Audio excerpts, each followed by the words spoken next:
Assalamualaikum warahmatullahi wabarakatuh. Alhamdulillahirrabbilalamin. Wassalatu wassalamu ala asrofil anbiya'i wa mursalin wa ala alihi wa sahbihi ajma'in, amma ba'du. Pertama dan yang paling utama, izinkan saya untuk mengucapkan puji serta syukur kehadirat Allah Subhanahu wa Ta'ala yang telah memberikan nikmat dan kesempatannya sehingga saya dapat menyampaikan sepatah dua patah kata di sini. Salawat salam kita berikan kepada Nabi besar Muhammad yang telah membawa kita dari zaman jahiliyah menuju zaman yang penuh dengan ilmu pengetahuan seperti hari ini. Nah, saya akan membahas tentang Al-Quran dan As-Sunnah. Apa sih? Al-Quran dan As-Sunnah merupakan pedoman hidup manusia yang mana manusia harus berpegang teguh pada keduanya supaya selamat dunia dan akhirat. Al-Quran adalah kitab suci bagi agama Islam. Terus apa sih arti Al-Quran? Nah, secara etimologis, Al-Quran artinya bacaan atau yang dibaca.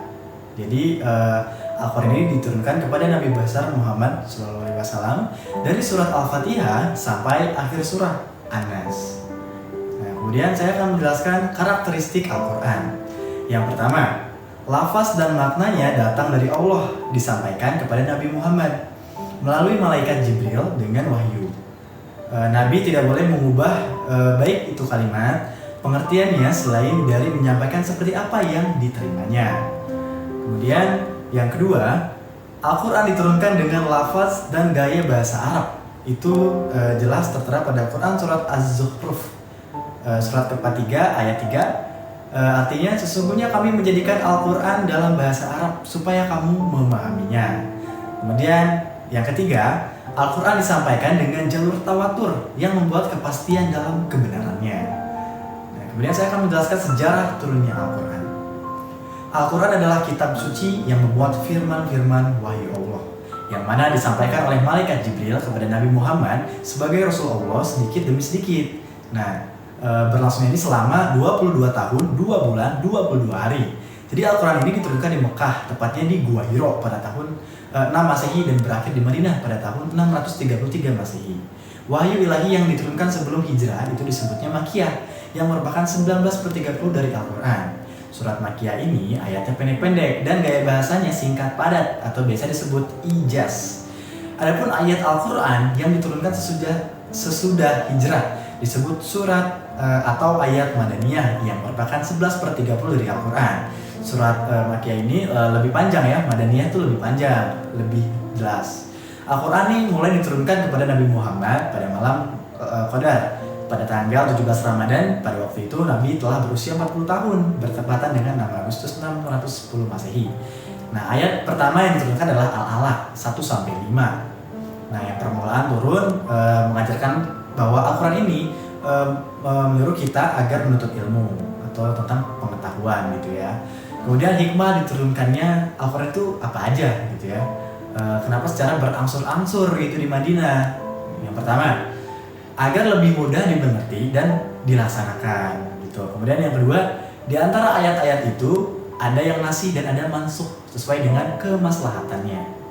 Kemudian yang ketiga, turunnya suatu ayat sesuai dengan peristiwa-peristiwa yang terjadi supaya lebih mengesankan dan lebih berpengaruh di hati. Yang keempat, memudahkan penghafalan dan menguatkan hati orang-orang musyrik. Nah, orang-orang musyrik ini banyak yang nanya nih, kenapa Al-Quran diturunkannya nggak sekaligus? Padahal dijelasin di Quran surat Al-Furqan, surat ke-25 ayat 32. Wa qala allazina kafaru laula nuzila alaihil qur'anu jumlatan wahidah kadzalika linusabbita bihi fuadaka wa ratalnahu tartila.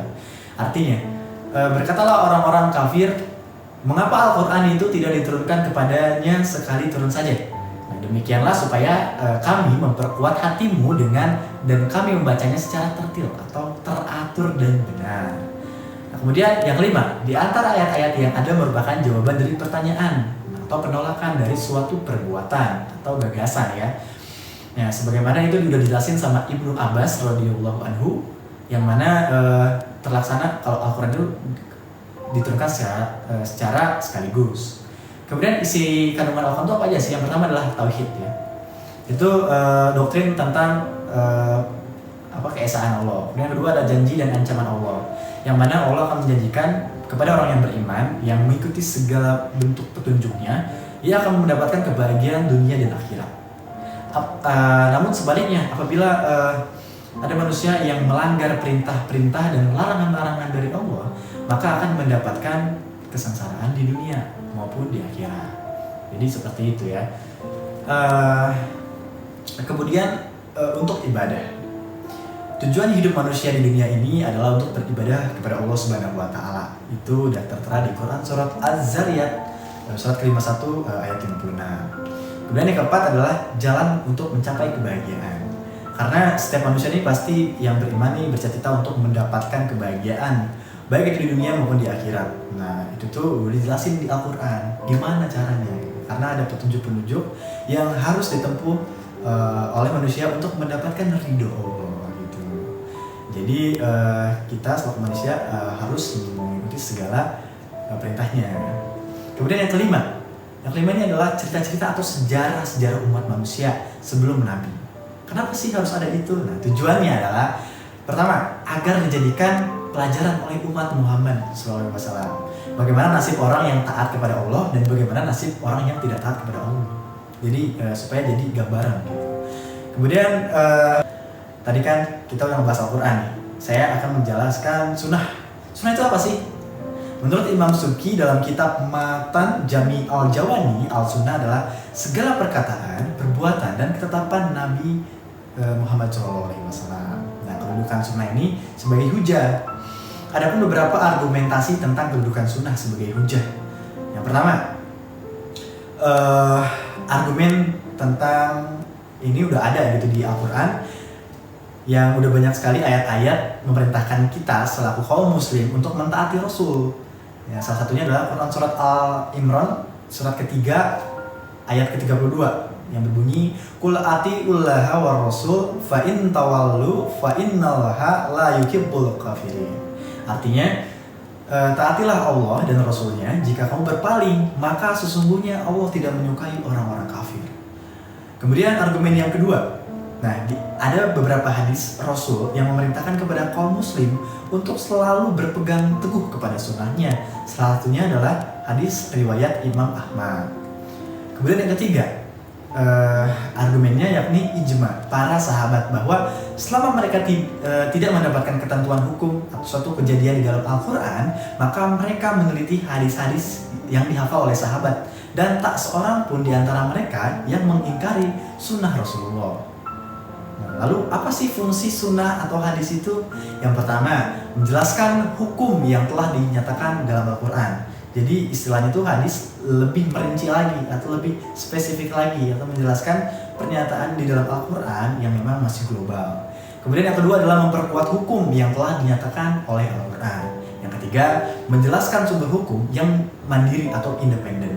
Jadi ketika di Al-Quran itu belum ada, jadi hadis ini bisa secara independen dan itu sudah disetujui oleh Allah karena kita harus menaati Rasulnya. Kemudian apa aja sih macam-macam hadis atau sunnah? Nah, dilihat dari segi bentuk, maka sunnah dapat diklasifikasikan jadi yang pertama sunnah qauliyah, yaitu hadis-hadis yang diucapkan langsung oleh Nabi besar Sallallahu Alaihi Wasallam dalam berbagai kesempatan terhadap berbagai masalah. Nah, misalnya satu hadis itu, sesungguhnya semua amal itu didasarkan pada niat dan setiap orang akan memperoleh apa yang diniatkan. Nah, kemudian yang kedua adalah sunnah fi'liyah, yaitu hadis-hadis yang berkaitan dengan perbuatan yang dilakukan oleh Nabi SAW yang dilihat dan diketahui oleh para sahabat, kemudian disampaikan lagi tuh kepada orang-orang, misalnya yang berhubungan dengan bagaimana tata cara melaksanakan ibadah gitu ya. Kemudian yang ketiga yakni sunnah takriyah, yaitu perbuatan dan ucapan para sahabat yang dilakukan di hadapan atau sepengetahuan Rasulullah, tapi beliau mendiamkan atau tidak menolaknya. Nah, sikap diamnya itu diartikan sebagai disetujui gitu, persetujuan lah dari Rasul seperti itu. Kemudian gimana sih sejarah pembukuan hadis? Pada zaman Nabi, hadis itu nggak ditulis, bahkan nggak dihafal. Menurut riwayat, pencatatan dan penghafalan hadis ini dilarang oleh Nabi karena dikhawatirkan bercampur dengan hafalan Al-Quran sebagai firman Allah.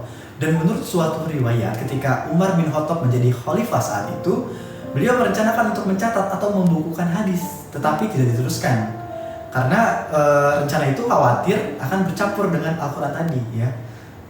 Nah kemudian pembukuan hadis ini terjadi lagi pada abad kedua Hijriah, yakni ketika Umar bin Abdul Aziz menjadi khalifah.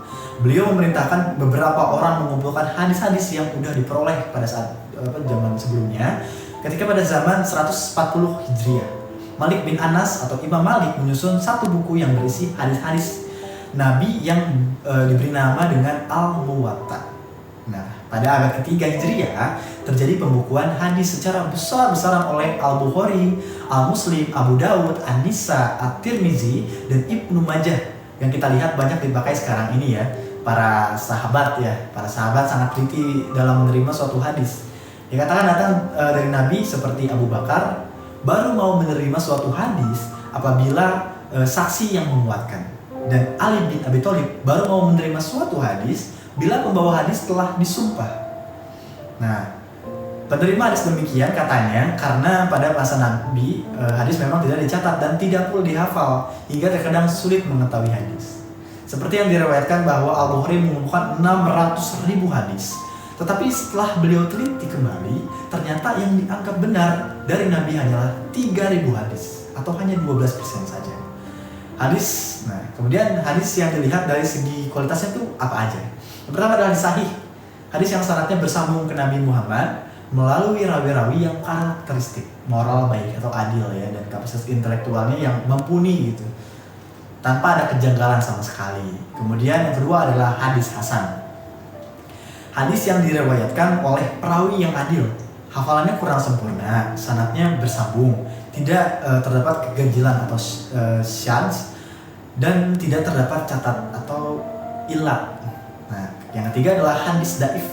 Hadis yang kehilangan syarat-syarat hadis sahih dan hadis hasan, ini ya nggak kuat berarti. Kemudian yang keempat adalah hadis maudhu. Hadis palsu atau hadis yang dibuat oleh seseorang dan dikatakan sebagai sabda atau perbuatan Nabi. Nah itu berbahaya ya, jangan sampai. Nah mungkin itu aja yang bisa saya sampaikan. Semoga apa yang saya sampaikan dapat bermanfaat bagi kita semua. Jika ada kekurangan mohon dimaafkan karena sesungguhnya kesempurnaan itu hanya milik Allah Subhanahu wa taala. Akhirul kalam, subhanakallahumma wa bihamdika asyhadu an la ilaha illa anta astaghfiruka wa atubu ilaik. Wassalamualaikum warahmatullahi wabarakatuh. Terima kasih.